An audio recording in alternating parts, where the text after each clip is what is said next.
বিশ্ব নবী দয়ার নবী নবী মুহাম্মদ সাল্লাল্লাহু আলাইহি সাল্লাম বললেন তারা তৌফিক আমরাইন লান তাজিল্লু মা তামাসসাকুম বিহিমা কিতাবাল্লাহি ওয়া সুন্নতি রাসূলি।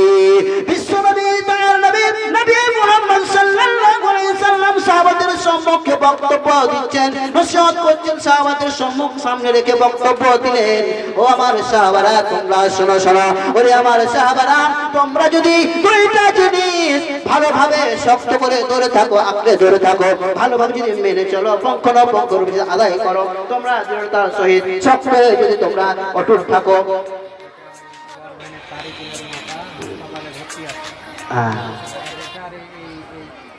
সুবহানাল্লাহ সুবহানাল্লাহ, এটি তাদের দেশে জি আল্লাহর রহমত সুবহানাল্লাহ। ওই যে আল্লাহ নবীর ওই যে মিরাজ থেকে এসে যে বক্তব্য দিয়েছিলেন, হ্যাঁ যা আছে দান করো, মেয়ে মানুষেরা মহিলারা জাহান্নামী, হ্যাঁ দোয়া করে দিছি, মহিলারা হচ্ছে বেশিরভাগ জাহান্নামী। কথাটা আমার মনে হয়েছে, তার জন্য 1500 টাকা আর পায়ের মানে যে চাঁদি আছে কিছু দুটা একবারে দুটো দিয়ে দিয়েছে। কত আল্লাহকে বলে ভয় করেছে, মরণ বলে ভয় করেছে, জাহান্নাম বলে ভয় করেছে, জান্নাতে যাওয়ার একটা আশা আকাঙ্ক্ষা একটা জোশ রেখেছে, ইমানের কত মজবুত রয়েছে, ইমানের কত মজবুতি রেখেছে, আল্লাহর প্রতি কত ভয় রেখেছে, আল্লাহর প্রতি কত বিশ্বাস রেখেছে, আল্লাহর প্রতি মহব্বত রেখেছে, প্রেম প্রীতি রেখেছে, নামের প্রতি প্রেম প্রীতি রেখেছে, রেখে 1500 টাকা দান করেছে আর কিছুটা চাঁদি দান করেছে। নামটা কি সব হচ্ছে বলেন তো? সব হচ্ছে নামটা বলেন, সবাই স্যার নামটা বলেন তো? তারিকুলের আম্মা 1500 টাকা মাওলা, তার সাথে সাথে মাওলা গো চাঁদি দান করেছে, মাওলা পায়ের তোড়া দান করেছে, মাওলা রব্বুল আলামিন গো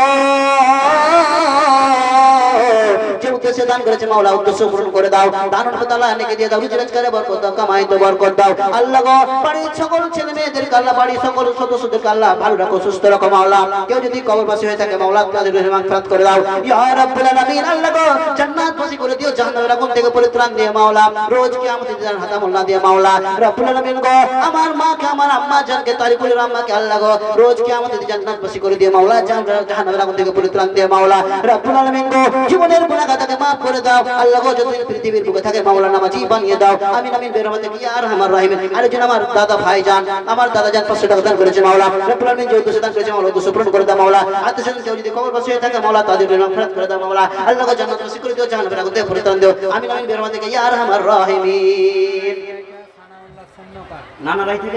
নানারাই থেকে সানাউল্লাহ স্বর্ণকার ইয়া আছে না চলে আসলো সুবহানাল্লাহ। শিকারিকা ছাড়তে হয় যে স্বর্ণকার ছাড়তে হয়, মুসাফাটা সামনে সে বাঁ দিকে ডান দিকে বাঁ দিকে মুসাফাটা করাতে হয়। কিছু আবদার আছে উনি তো দান করছেন, আবদার সে মাওলা থেকে এসেছি, দাওয়াত করেছেন এসেছি, যদি 2-4 টাকা যদি মাসে জন্য কালেকশন না করতে পারবো, যদি না দিবেন কালেকশন করতে সুযোগ যদি না দিবেন সুযোগটা করে দিতে হবে, একটু করে ইশারা করে চোখের ইশারা করে দিতে হবে, মানুষের একটু হ্যাঁ একটু ধরেন, হ্যাঁ একটু খালি ইশারা একটু ধরেন, মুসাফাটা করেন, তাহলে তো হয়ে যাবে ইনশাআল্লাহ। আমার স্বর্ণকার ভাই রাব্বুল আলামিন 1000 টাকা দান করেছে মাওলা, 20,000 টাকা গুলো ইয়ে গেছে তো মুখটা সরো বড় হয়ে গেছে, রাব্বুল আলামিন গো আমার দাদা জান স্বর্ণকার মাওলা গো 1000 টাকা দান করেছেন মাওলা রাব্বুল আলামিন গো, যে উদ্দেশ্যে দান করেছেন মাওলা উদ্দেশ্য পূরণ করে দেন, দান আল্লাহ নিকে দিয়ে দেন, রুজি রোজগারে বরকত দেন, কামাইতে বরকত দেন, আল্লাহ গো হালাল খাবার তুমি তাকে রাব্বুল আলামিন দিনা গো তৌফিক দেন, আমিন আমিন বিরহমাতিকা ইয়া আরহামার রাহিমিন। যে আমি বক্তব্যটা সেই যে হাদিসটা আপনাদের সম্মুখে তুলে ধরেছি, যে দুইটা জিনিস যদি আঁকড়ে ধরে থাকি আমরা পথভ্রষ্ট হবে না। বিশ্বনবী সাহাবাদের বললেন ও সাহাবারা আমি সেই দুইটা জিনিসের নাম বলবো কি বলো? সাহাবারা বলেন ইয়া রাসূলুল্লাহ ইয়া হাবিবাল্লাহ আপনি বলে দেন। আল্লাহর নবী দয়ার নবী নবী মুহাম্মদ সাল্লাল্লাহু আলাইহি সাল্লাম বললেন ও সাহাবারা তোমরা যদি সেই দুইটা জিনিসকে আঁকড়ে ধরে থাকো, ভালোভাবে মজবুত করে ধরে থাকো, তাহলে তোমরা পথভ্রষ্ট হবে না, বেনাজালের মধ্যে পড়বে না, গুনার দিকে তোমরা অগ্রসর হবে না, তোমরা জাহান্নামে যাবে না, তোমাদের জন্য জান্নাত রয়েছে, তোমরা জান্নাতে যাবে। ও সাহাবারা আমার তোমরা শুনে নাও শুনে নাও, সেই দুইটা জিনিস হচ্ছে আল্লাহর কিতাব, আল্লাহর কিতাব আল কোরআন, আল কোরআন, কোরআনকে যদি তোমরা মানো, কোরআনের বিধানকে যদি তোমরা মানো, কোরআন হচ্ছে আল্লাহর হুকুম, আল্লাহর হুকুম যদি তোমরা মানো, আল্লাহর সেই দলিল যদি তোমরা মানো, তবে তোমরা পথভ্রষ্ট হবে না। আল্লাহর নবী আমি নবী, আল্লাহ যে আমাকে নবী করে পৃথিবীর বুকে প্রেরণ করেছেন, আমাকে যে নবী হিসেবে পৃথিবীতে পাঠিয়েছেন, আমি যে আল্লাহর নবী নবী মুহাম্মদ, এই মুহাম্মদকে যদি আমি রাসূল আমি নাবিকে যদি মেনে চলো, নবীর কথা যদি মেনে চলো, আমার সুন্নাত যদি মেনে চলো, অনুকরণ যদি করে চলো, তবে কি হবে না? পথভ্রষ্ট হবে না, ক্ষতিগ্রস্ত হবে না। যাও, বক্তা সাহেব চলে এসেছেন, আর বক্তব্য বাড়িয়ে লাভ নেই, আর বাড়াবো না। বক্তা সাহেবকে পিছনে রেখে বক্তব্য দেওয়া ঠিক হবে না।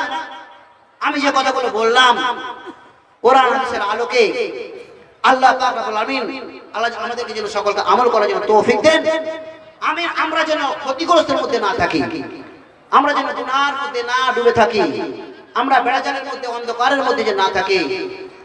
যে কাজগুলো আমাদের মানে লাভ আছে, আমরা লাভবান হব, সেই কাজগুলো আমরা করবো। সৎ কাজ করবো, ভালো কাজ করবো, নেকির কাজ করবো।